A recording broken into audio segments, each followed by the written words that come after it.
guys, welcome to another video. My name is Hannah. If this is your first time on my channel, please don't hesitate to subscribe. The button is right down below. Wait, no.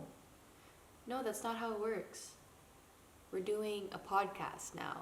So, no, not welcome to another video. Okay, we have to change it. We have to make it like a new intro or something. Okay. Hi, welcome to the podcast. My name is Hannah, and this is the first episode of Kwentos with Hannah.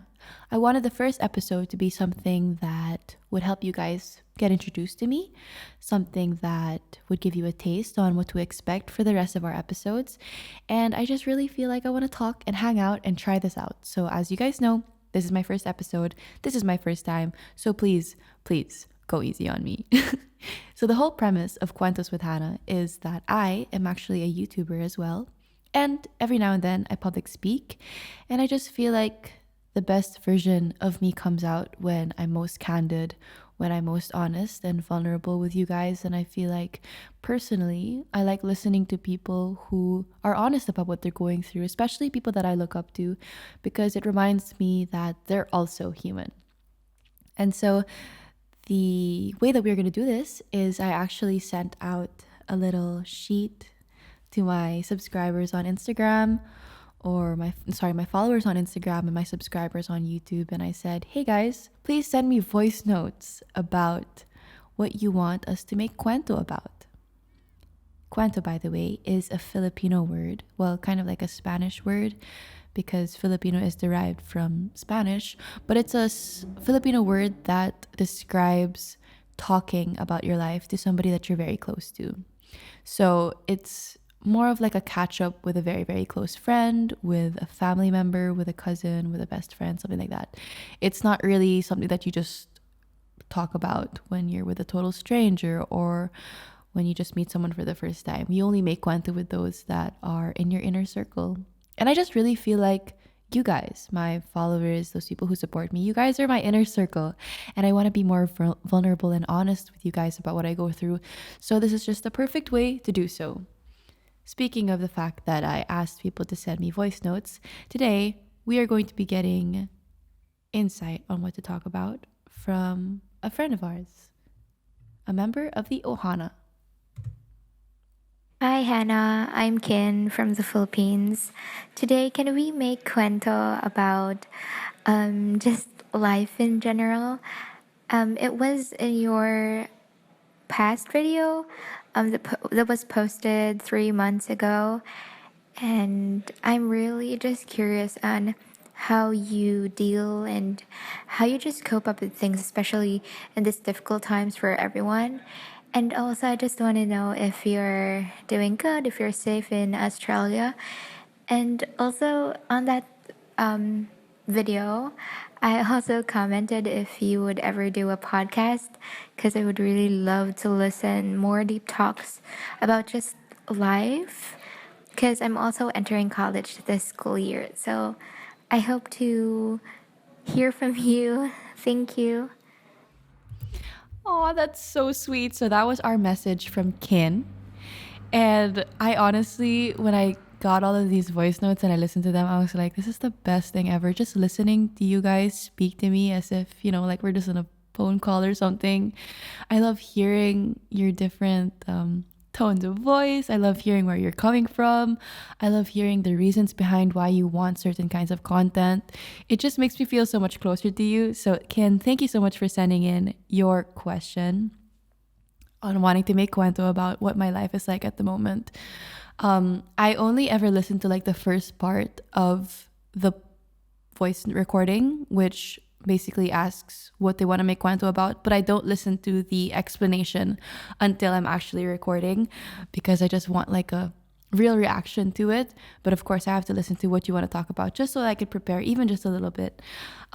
So yes, I just thank you so much for supporting my last video, for commenting that you wanted a podcast. You are the reason why I am here right now doing a podcast, because you came out there and decided to tell me that I should do it. And look at where we are now. So thank you, Ken, for your question. Today, we are going to be talking about what life looks like at the moment. And honestly, I was a bit nervous about that. I was like, what do I talk about? Like, because it's our first episode. It's my first time to be really candid, with you guys. I'm usually making scripts and editing all my videos to make it very simple. I usually get rid of all of my ums and ahs and thinking and mistakes and stuff. But this podcast, that's not happening.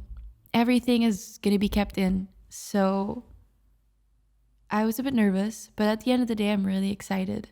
Just because, I really think this is a good opportunity for you guys to get to know me in a new way and to really understand what it's like to just have a conversation and to make cuento. So yeah, I'm really excited. I did a little bit of a structure as to how I would talk about what my life is like at the moment, just because I was overwhelmed. I was like, what do I talk about? How do I even begin? Because life has so many different facets, and when people ask you so how are you doing? Well, my personal life, my professional life, with my relationships at home, what do you mean, what are you doing? That's why it's just so easy for us to say, I'm good, because we don't want to get down in the deets. But we want to go down in the deets today. Am I right? Am I right? Am I right? So I consulted one of my mentors, one of the wisest minds in the world, my roommate, Talia. And I asked her, Tal, how do I give people an overview of what my life is like? And she was like, well, remember, you talked to me about your priorities and how you assessed them. And I love that. Yes, that's true. Because of this pandemic, being in this coronavirus era, I had a lot of time to just sit down and to reassess what it was like to keep the main thing the main thing. Wait, what? My dad has this saying that he always reminds me. He's like, Hannah, the main thing is to keep the main thing the main thing. And I was like, wait, what? But you further think about it and you're like, wow, that's so deep. The main thing is to keep the main thing the main thing. Can we just sit on that for a second? But that statement is basically what is framing this whole video. I had to sit down and reassess oh my gosh, what am I? What's important apart from, going outside of the house, apart from seeing friends and hangouts, and apart from society? What is important? And so I sat down and I wrote down what my priorities were. And so I want to share them with you guys, as well as give you an overview of how I'm doing with the most important parts of my life, because I think that's all that matters, what I ate for breakfast or what time I slept last night, I don't think it's as important as how my relationships are going, how my family is at home, and my work life, and balancing school and work, So yeah, that's what we're talking about. I just really love how, as devastating as this time is for the world, that it is also a chance for us to reassess what's really important, and if you don't have good health, if you're not taking care of your body, you as a person, mentally and physically, all of these things that we think are important will soon not be. So yeah, this podcast is about my life. And we're going to start with work. Work. What is my work? My work, I don't have a traditional job.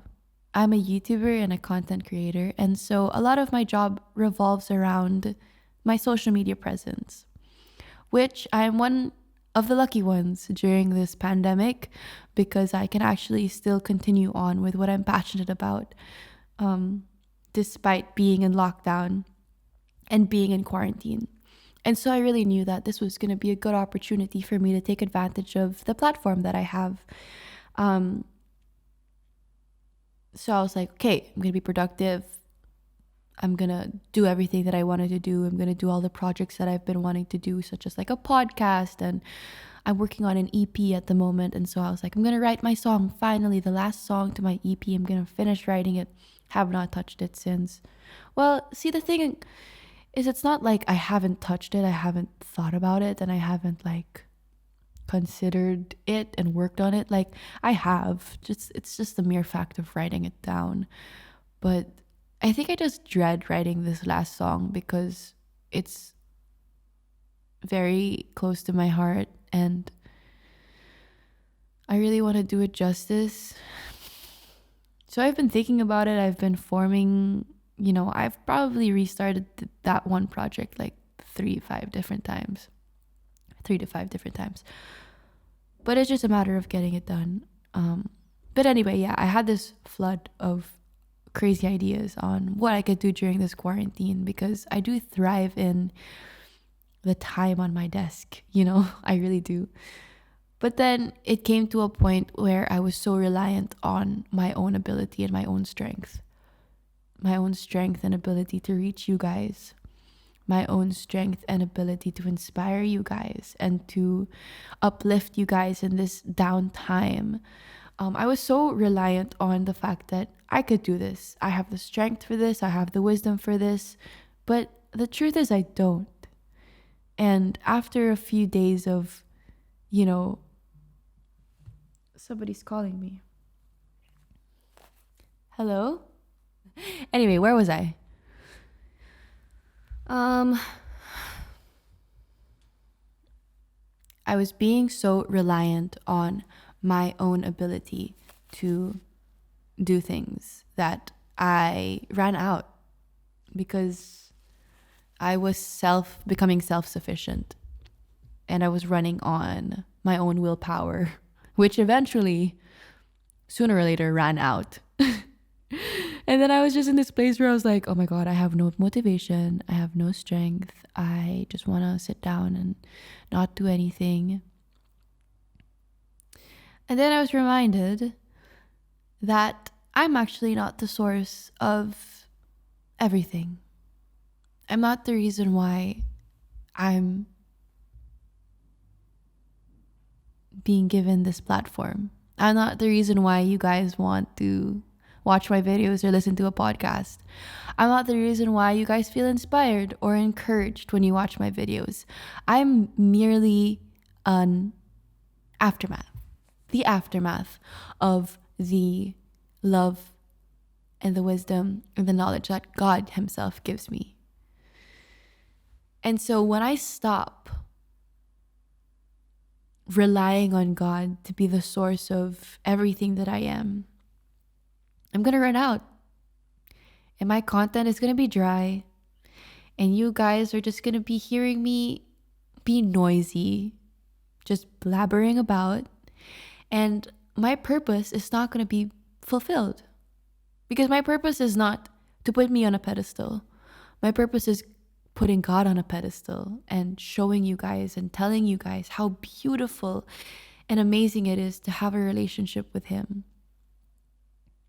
Through my videos, through my content, through my creativity. So I wanted to talk to you guys about John 15 verse 5, which goes, I am the vine, you are the branches. If you remain in me and I in you, you will bear much fruit. Apart from me, you can do nothing. And that's Jesus speaking. And it's just a reminder of the fact that He is the vine. He is the source. He is where everything comes from. And I am a branch. I am what comes out of the vine. I'm not the vine. And if I don't remain connected in Him, if I don't align with Him every day and ask Him, God, what do you want me to do today? And really ask Him what His will is and put His desires above my own, then I can do nothing. Everything is going to be superficial. Everything is going to be topical. Nothing is going to be effective. Nothing is going to have a lasting impact on you guys and the people that see what I do or hear what I have to say. And it also takes a lot of pressure off of me to perform, I guess. Because whatever God wants me to do, whatever He graces me to do, He will also provide for me all the means to do that. He will give me the energy. He will give me the inspiration, the motivation, and the drive to get His will done. When it comes to my work, I'm in a place right now where I'm learning how to pursue His purposes and not my own. Where I'm learning how to set my pride aside and not make content that I just want to make, but to make content that I have to make. Content that I get to make on behalf of my God. And I'm also learning how to discipline myself, definitely. Because when I'm lazy, when I'm unmotivated, I need to remind myself that, Han, did you think this was going to be easy? Did you think you were meant to live a life of ease? No, you are not. You're called to be in the battlefront. You're called to be taking risks. You're called to be trying new things and failing. That's the life I want to live. I don't want to live a life that is just stagnant and still, you know? And in order to grow, we have to either make mistakes or be successful. And success comes from deciding that whether or not I will do well, at least I'm going to try, you know? Maybe all I can do right now is put one foot in front of the other, but at least I'm making progress. I was going to say something and I forgot.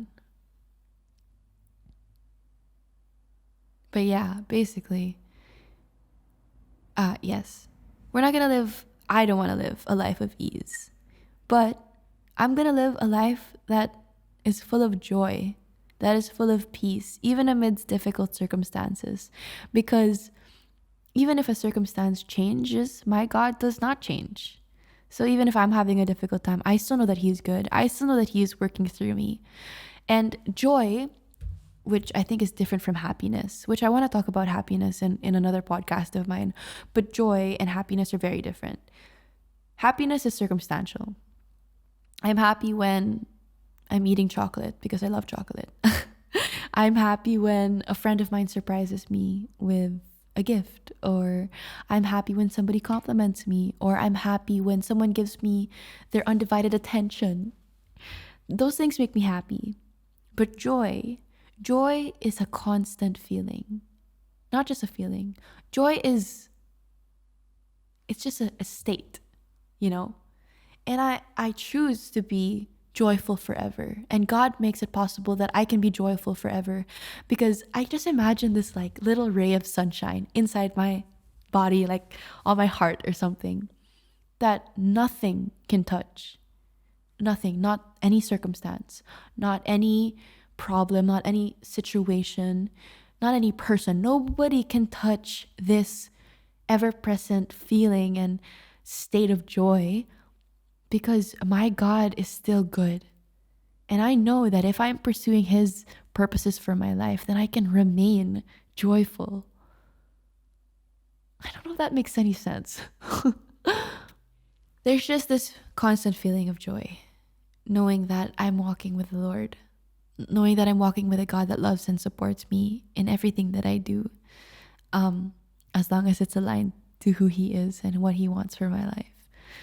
So that just gives me a lot of inspiration to ask God and to put all of the pressure on Him to provide with me what I need. And all I need to do is to be obedient and to trust that He knows what's best. And at the end of the day, what pleases Him pleases me, will please me. If I don't see it then, if I don't see it now, I'll see it then, kind of thing. So yes, that is my situation at work right now. I'm learning how to draw from God and to have a bigger purpose than what I initially see, because that's what's important. Okay, moving on. Wow, that took up a lot of time, but moving on, we can talk about school. We have online classes at the moment, and I take film and TV at Hillsong College, which is a Bible-based church and a Bible-based college. So we also have Bible classes, and we also have film and TV classes. If you want a more in-depth idea of what my life looks like at college, you can check out my video, I Have a Day in My Life, on YouTube. But basically, right now we have online classes, which seem very much optional, even if they're not. Even if they are not. And I saw a meme about that. It was like so true. Why do these classes seem optional when they're not? I paid to be here. I'm living in Australia so that I can study. And what? I'm going to sit down and slack off just because it's an online class? No. Of course, I'm saying no. But those moments when I don't want to wake up for that 8 a.m. class, it's difficult. It's difficult to remind yourself why you're here and what you're doing and what the big reason is, what the why is. But I wanted to share with you guys Psalm 90 verse 12.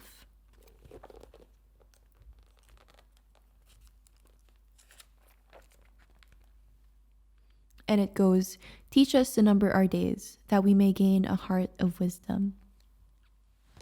I love that. Teach us to number our days. And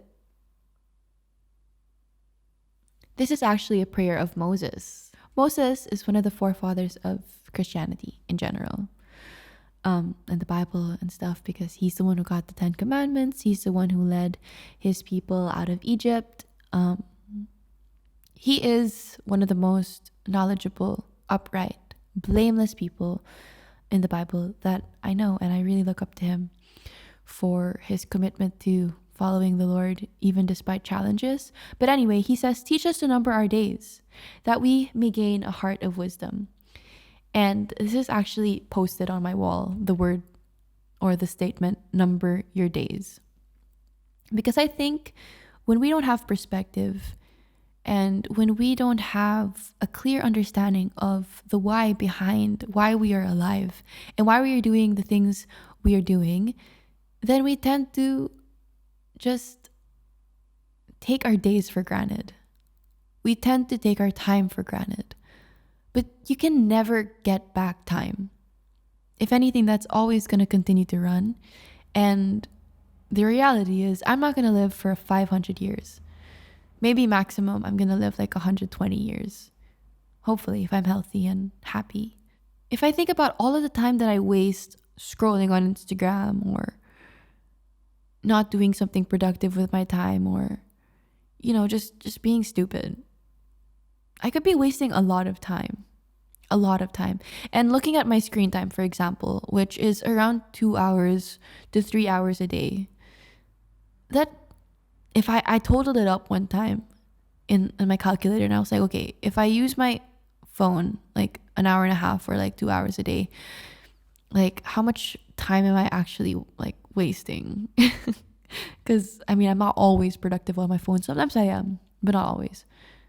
And it was like a month or 2 months of my whole year on my phone, when I could be doing so much better things, Okay, actually, I just had a thought. I'm talking about like social networking, unnecessary social networking, but there's actually, especially at this time, important and necessary social networking where we actually need that for our mental health, where we also need that, especially since I'm living abroad and away from my family. I also need to connect with them more consistently than ever. So I'm not saying that your phone is bad. I'm saying that wasted and unintentional time on your phone could actually be very detrimental to you and your future, because you could be wasting time. So that reminder to just number your days. Hannah, think about it. How long are you going to be attending Hillsong College? Not very long. So take advantage of the classes that you have. Take advantage of the leaders that are teaching you and your trainers who are so smart and so wise. Take advantage of that. And that has really helped me stay committed and focused in my classes. Yes, there's still some days that I slack off, but for the most part, I'm really able to say, okay, Hannah, snap out of it, focus. You paid to be here. Number your days so that you may gain a heart of wisdom. So that's where I am at school.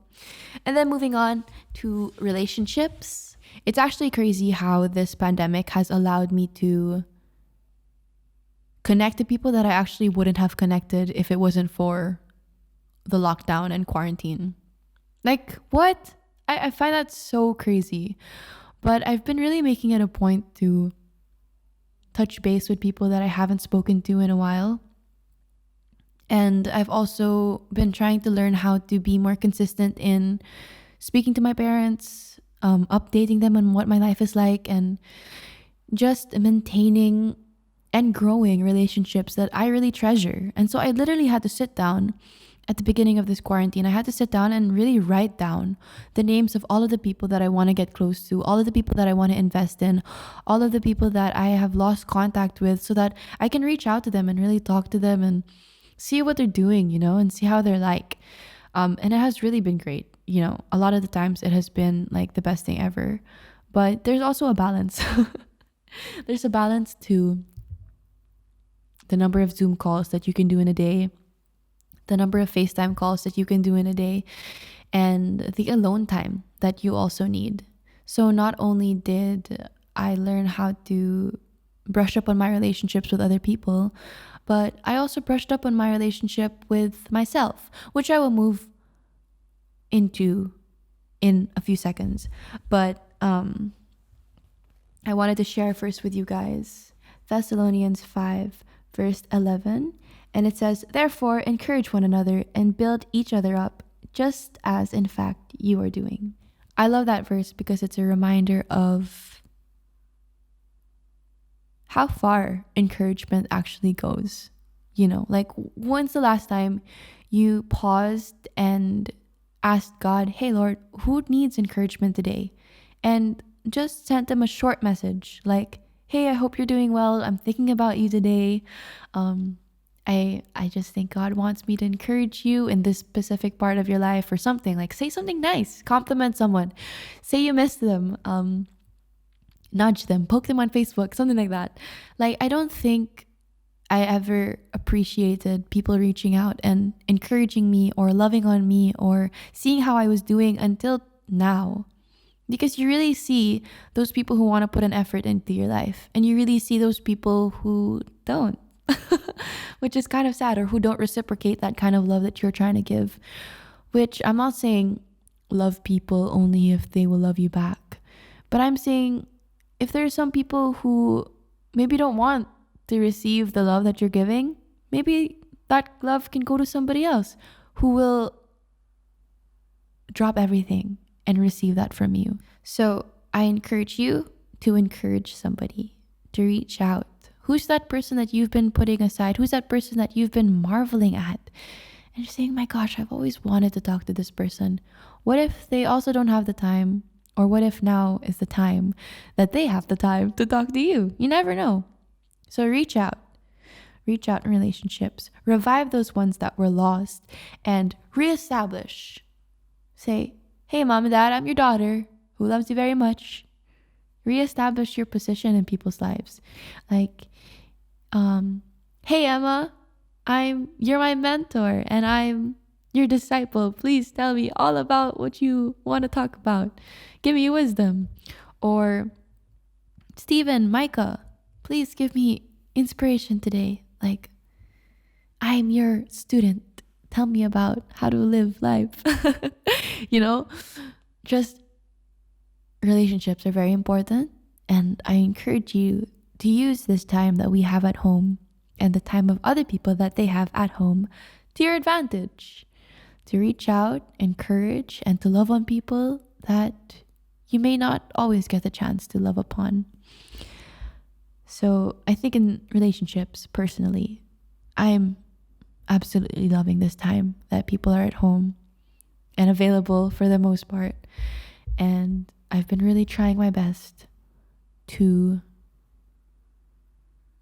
have not 1,000 friends, because I used to think that, oh my gosh, I'm so sad. Like, I don't have a lot of friends, like a lot of friends. Some people know a lot of people, but I'm not personally like that.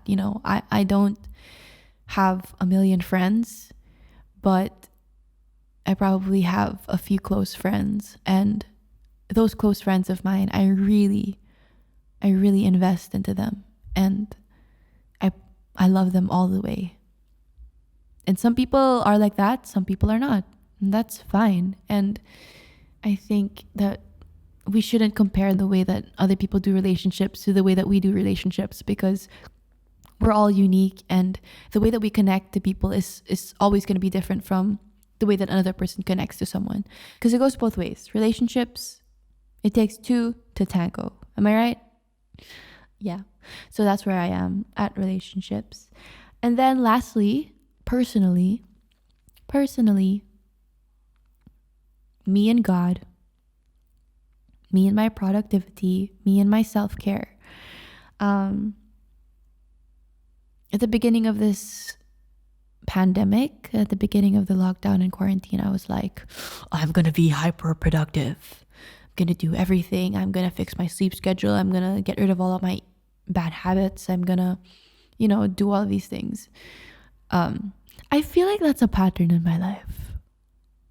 Well, I mean, that kind of makes sense. I've always been somebody that strives for self-improvement. I'm always for it. If there's an area in my life that I need improving in, I'll work on it. Maybe not today, but eventually, because it's written down on my notebook, all of the things that I want to work on in my life. So I'm always striving for betterment. I'm always in pursuit of living a life that is similar to the way Jesus lived. And Jesus lived a beautiful life of loving on people, of being compassionate, of being empathetic and available. Like Jesus just lived a beautiful life. He lived a perfect life. He didn't sin at all. And just to know that that is my gauge, that is where I'm going. Perfection. Jesus is perfection. It puts ease onto my heart, because it says you're never going to reach it. Like, you're never going to reach perfection. But as long as you're going after it, you're going to be developing into the woman that God wants you to be. And I think just knowing that there's this one goal that I'm never going to reach, but that I will continue to go towards, it's amazing. It's amazing, because I will never check that off of my of my to-do list. Perfection. Never. But I can still go towards that. So anyway, yes, that I think that's the reason why I fall into this trap of taking matters into my own hands again, and trying to be this person, this perfect person. But again, as I mentioned at the beginning of this, you cannot strive for perfection or a life that Jesus lived without the help of Jesus, without the help of God himself. And so, I really was like, Lord, what are the parts in my life that you need to work on and that we need to work on during this quarantine? I literally said that. I said, Lord, uproot whatever is in my heart that needs to be uprooted. Like, bring it to the surface. Let me deal with it while I can. Like, and that's a dangerous prayer, honestly. Like, to ask God to show you what you need to work on, because he's going to give you opportunities to work on them, and they're not always going to be pretty. They're not going to be pretty. And so there were certain things like, like my relationship with my family. Like, I wanted that to be better. I wanted to refine what it looked like to be living abroad, but to still be maintaining a close relationship with my parents. God brought that up. He brought that up. He said, Han, like, your parents are not an afterthought. They're not just people that you, at the end of the day, update on what your life is going on, like what's going on in your life. Or like, no, your parents are people who are involved in your life and who actually have the wisdom and experience to guide you through what life is like. And so that shift of like, I don't have to update my parents, but I want to, because I want them involved. I don't want them involved just because they're paying for my school fees. I want them involved because I actually care about them, and I know that they have the values and morals that I want to live by. And so he uprooted that, or he uprooted, I'm not going to go super in depth, but he just uprooted a lot of things in my life that I thought were going well, but were actually not, because they were issues that were left undealt with. And that came with a lot of downtime. That came with a lot of worry. That came with a lot of nights in my bed where I'm crying and asking God why I feel a certain way. It came with suffering. It came with crushing, But I was just reminded of Romans 5, verse 3-5. And it says, "Not only so, but we also rejoice in our suffering, because we know that suffering produces perseverance, perseverance, character, and character, hope. And hope does not put us to shame, because God's love has been poured out into our hearts through the Holy Spirit, who has been given to us." I love that picture of the fact that suffering actually brings about refining of yourself. And it has allowed me to see difficulties and trials and troubles as from a better perspective, as something that is actually helping me instead of something that is harming me. And like every suffering just becomes so much better when it points you back to God. Because usually when you're going through something, not saying this is all the time, but usually for me, when I'm going through something that I have trouble addressing, or if I'm going through something that's making me shameful or guilty, it's usually because I never lifted it up to God, and I never entrusted that part of my life to God. And so the mere fact that He's using that suffering so that I could look to Him again, so that I could trust Him again with sectors of my life that I haven't been trusting Him with, it's been crazy. Like the amount of growth that I've seen in myself and that other people have seen in me during this quarantine has been crazy, because I was brave enough or bold enough. I don't know if I knew that I was being bold during this moment, but I was bold enough to ask God to work on the things that needed work and to allow me the sufferings that were required to happen in order for me to become the person that I want to be in the future. And there's a verse in the Bible that says, just as we share in the glory of Jesus Christ, we also share in His sufferings. And Jesus suffered a bunch when He was in the world.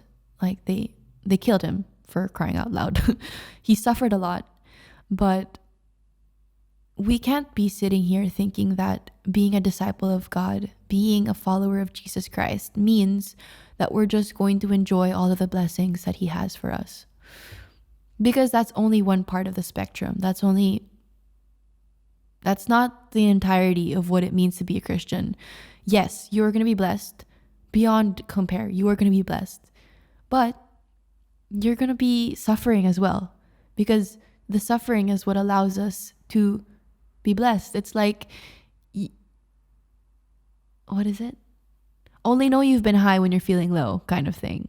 Like you don't have those blessed mountaintop moments if you don't have those valley moments.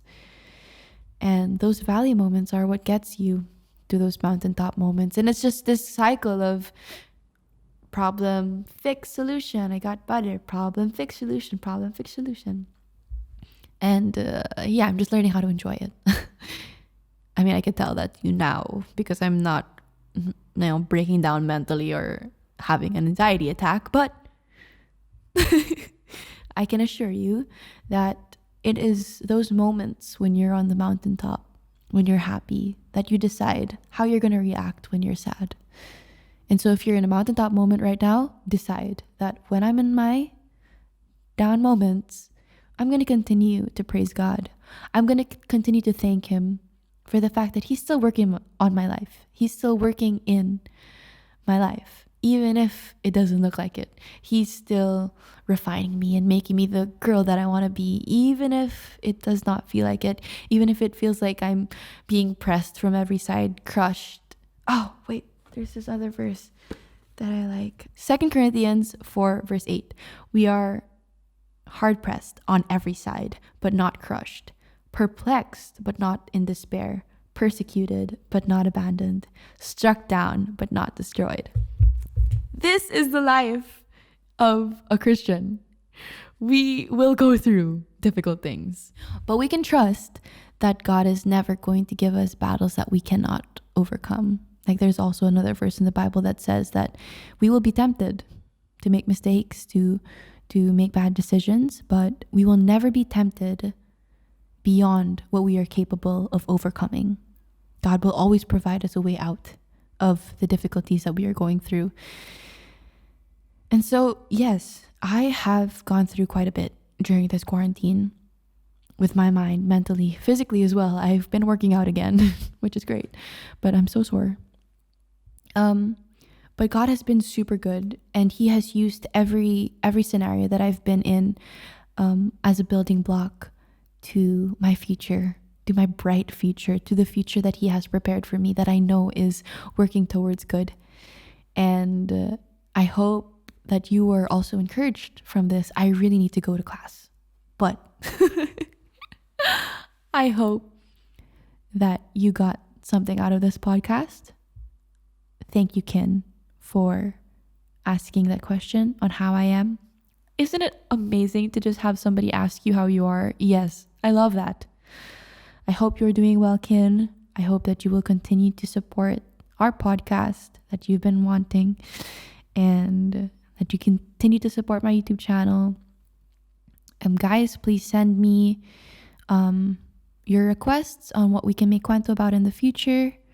I hope that you're inspired. If I were to summarize the things that I have learned in this quarantine, it would be that Him first, God first.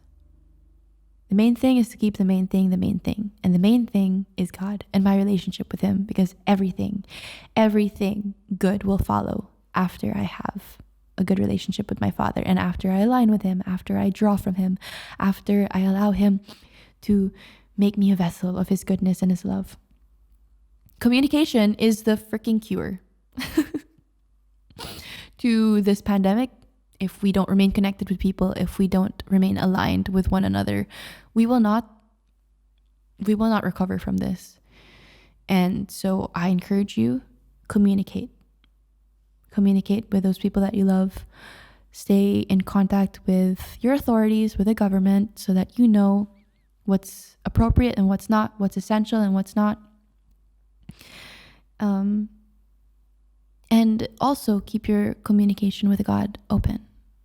Make sure He knows what you're feeling, what you're going through. Be honest with Him. He can handle your emotions. He made emotions. And also, number your days. Take advantage of the time that we have right now, but also don't put too much pressure on yourself to be the most productive person in the entire world. Whatever. As long as you're doing what's important to you, that's fine. As long as you're keeping the main thing, that is completely fine. I don't know. I didn't read my writing here. Oh yeah, my writing is just that, to be gracious towards yourself. This time is crazy, but our God is crazier, and He is better, and He is bigger than the boogeyman. That was a song that I used to sing when I was a child. It was from VeggieTales. God is bigger than the boogeyman. He's bigger than Godzilla or the monsters on TV. Oh, God is bigger than the boogeyman, and He's watching out for you and me. I'm ending that podcast with that song. I love you guys so much. Thank you so much for joining us on our first episode of Kwentos with Hannah. Please send in your Kwento requests and follow me on all of my social media accounts so that you can keep updated on the happenings. I love you so much. Please keep safe, wash your hands, practice social distancing, and love on one another. Love you guys so much, and I'll see you in my next podcast/video. Bye.